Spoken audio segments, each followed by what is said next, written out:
Hey guys, what's up? I'm your host, Monica Ortega, and first off, I just wanted to say thank you so much for everyone who has liked and commented and started some discussion on the whole single in quarantine video.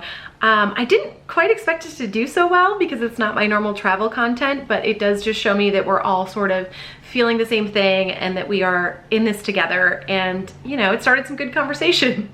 The trolls are alive and well in YouTube world.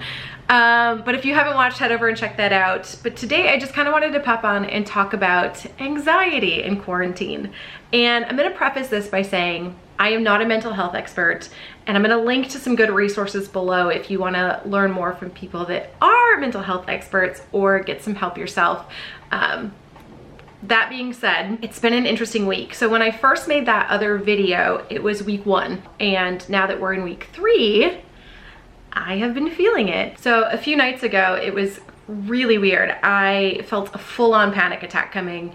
And so I quickly moved all the furniture, blasted some music, had a full-on dance party, and thought, cool, yeah, dodge that bullet, we're good. The next day, in the morning, it was the same thing. I just couldn't stop moving. Felt like I wanted to crawl out of my skin. I needed to talk to somebody. So I talked to a couple friends and they were like, get out, go for a run.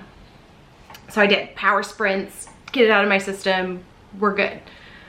Next day, same thing. I felt so hyper, like I'd had 4 espressos, and it's been so weird. And then at night, I'm not sleeping like I normally do. I'm having crazy dreams and crazy nightmares. Well, I read an article last night that I'm gonna link below that was talking about how a lot of us are having weird dreams and nightmares. And it's mainly because our brains have never had this much time to stop and think, and it's doing weird things.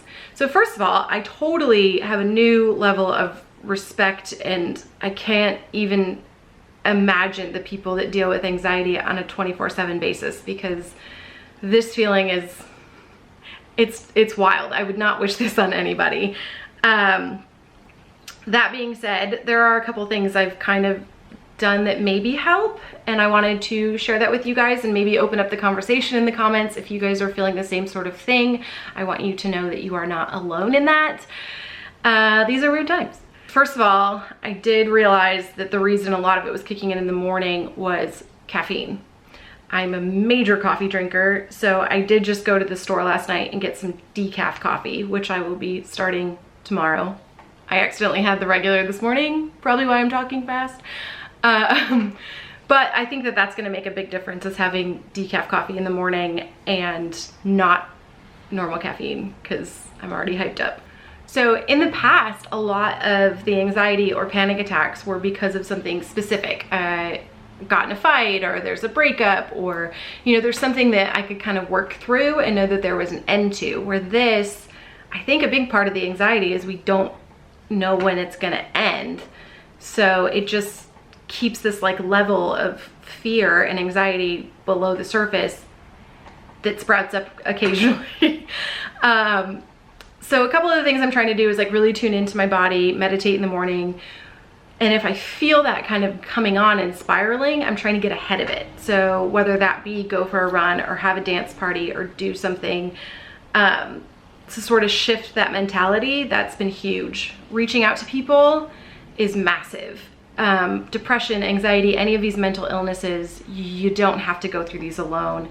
There are so many resources. People are very aware to it right now as well, especially for people like myself who are quarantined solo, or people that have chronic mental illness.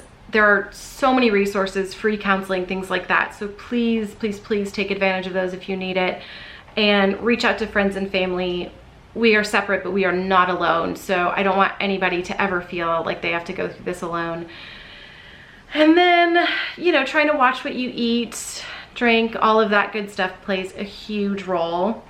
I think staying productive, which has been interesting because for me, I'm not motivated at all right now. There's a weird energy that just makes me want to sit on the couch and not do anything.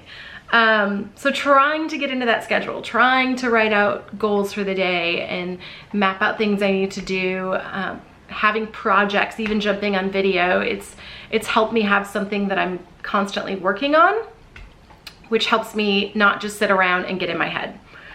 A couple other things, let's see. even just laying on the ground. Like, it sounds really bizarre, but there's been times where I'm like, I feel like sometimes the anxiety feels like when you've had too much to drink and the world is spinning. And so it's just like laying on the ground. There's Millie, she came to say hi. Laying on the ground, relaxing, petting a dog, petting a pet, cat, dog. It's another really good way to help with anxiety. She actually is an emotional support dog, and she's been getting her money's worth. Not money, because she was adopted. I don't know. She's been doing her job well this week. But yeah, laying down, relaxing, trying to meditate. If you are a person of faith, praying, Bible study, all of that has been huge. So in the mornings, I've been doing this. I do a 10-minute Bible study, a 10-minute meditation, and then a 10-minute journaling.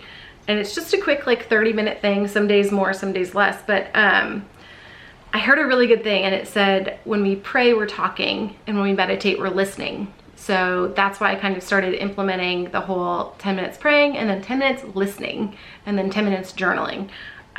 So that's been good. It's been keeping me in a routine, and I'll do that on the porch if it's nice. So those are a few of the things that I've been doing, whether it's working out and dancing, doing something creative, or just stopping and meditating and trying to relax and pray.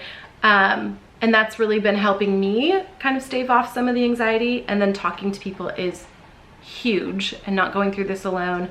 But again, I am not a mental health expert. I will link to some of that below, but I did just want people to know that they are not alone in these feelings. And even if you've never felt anxiety and panic attacks before, I think a lot of people are experiencing it now and not quite sure what to do with it, because it's not something we've dealt with on a chronic basis like this. So you guys are not alone.